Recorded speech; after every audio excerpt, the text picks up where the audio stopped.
What's up, YouTube? Today's video, we're going to be installing my summer wheels on my daily driver. They're 22x12 TIS 544 wheels on Kenda Kevlars. As you can see there, I just polished and ceramic coated them, so they're all ready to go. But yeah, let's get to throwing them on the truck and see how it looks. Should come out great.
That's a wrap.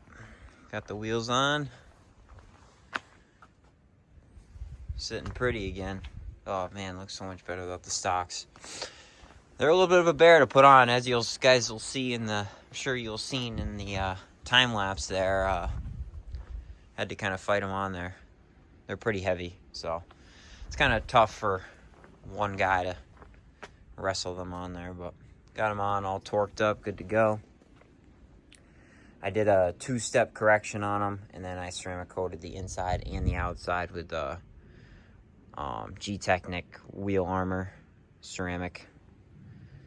So should be good to go. And that's about it for this video. So I guess I'll catch you guys in the next one. See ya.